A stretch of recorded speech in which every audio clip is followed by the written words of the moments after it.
দই বাড়িতে বসালে দই বসছে না। দেখুন, আমি সাধারণ 2 টাকা খরচ করে জলের যে প্লাস্টিক গ্লাস হয় ওতেই খুব সুন্দর দই বসিয়ে নিতে পারছি। আর আপনারাও এইভাবে যদি ফলো করেন তাহলে আপনারাও খুব সুন্দরভাবে বসিয়ে নিতে পারবেন। আমি এখানে প্লাস্টিক গ্লাসে বসিয়ে নিয়েছি, আপনারা চাইলে স্টিলের বাটি, কাঁচের বাটি এতেও বসাতে পারেন। প্রথমে আমি 1 লিটার দুধকে 2 প্যাকেট গুঁড়ো দুধ দিয়ে খুব ভালোভাবে জাল করে নিয়ে নিয়েছি। এবার একটা ক্যারামেল বানিয়ে নিচ্ছি। এখানে আমি 3 থেকে 4 চামচ চিনিকে কড়াইয়ে দিয়ে দিলাম, হালকা আছে, হালকা একটু ক্যারামেল হওয়া অবধি আমি অপেক্ষা করব। তারপরে আমি নেড়ে চেড়ে গোল্ডেন ব্রাউন অবধি অপেক্ষা করছি, যাতে দইয়ের খুব সুন্দর একটা কালার আসে। এর ওপরে দিয়ে দিচ্ছি সেই আগে থেকে জাল করে রাখা দুধ 1 হাতা দিয়ে প্রথমে একটু ভালো করে নাড়িয়ে নিয়ে সমস্ত দুধটাকে ক্যারামেলের উপর ঢেলে আমি আরও 2 থেকে 3 মিনিট ফুটিয়ে নেব। যত ভালো ফুটে যাবে কালারটা কিন্তু তত সুন্দর আসবে। এবার ঠান্ডা করতে দেব প্রায় 1 ঘন্টার জন্য। ঠান্ডা হয়ে আসলে আমি এখানে একটা দই পিচ নিয়ে নিয়েছি। আমি এখানে কিন্তু টক দই ব্যবহার করছি। আর দইটাকে আমি কিছুক্ষণ আগে জল ঝাড়তে দিয়ে দিয়েছিলাম, যাতে জলটা সুন্দরভাবে ঝরে যায় আর দইটা খুব ক্রিমি টেক্সচার এসে যায়। আমি খুব সুন্দরভাবে ফেটিয়ে নিচ্ছি। যত ভালো ক্রিমি টেক্সচার আসবে দইটা তত কিন্তু ক্রিম ভাব আসবে। দেখতেই পাচ্ছেন কত সুন্দরভাবে আমি ফেটিয়ে নিয়েছি। এবার এর উপরে 1 হাতা দুধ দিয়ে দিলাম।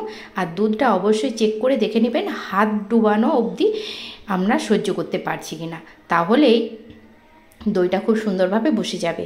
1 থেকে 2 হাতা দুধ দিয়ে সেই দই বিষটার উপর ভালো করে নাড়িয়ে নিয়ে সমস্ত দুধের উপরে সেই দই বিষটা ঢেলে দিলাম। এবার একটা হুইস্কের সাহায্যে আমি খুব ভালোভাবে ফেটিয়ে নেব, যাতে এর উপরে একটা বাবালস তৈরি হয়। আমরা যে দোকানে কেনা দই খাই তার উপরটা একটু হালকা বাবালস থাকে, দেখতে কিন্তু খুবই সুন্দর লাগে। আমি সেইভাবে একটু ফেটিয়ে নিয়েছি। এবার কয়েকটা আমি এখানে জলের গ্লাস নিয়েছি, প্লাস্টিক জলের গ্লাস। এটা আমার কিন্তু 1 থেকে 2 টাকা খরচ হয়েছে। দিয়ে এর উপরে সেই দই বিষটাকে আমি ঢেলে দিচ্ছি। আর একইভাবে আমি কিন্তু 4টা গ্লাসে বসিয়ে নিচ্ছি।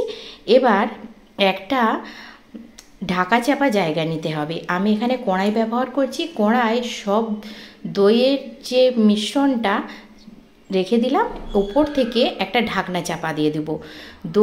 দুধটা যে হালকা গরম আছে, এর ভাপে খুব সুন্দরভাবে দইটা খুব তাড়াতাড়ি জমে যাবে।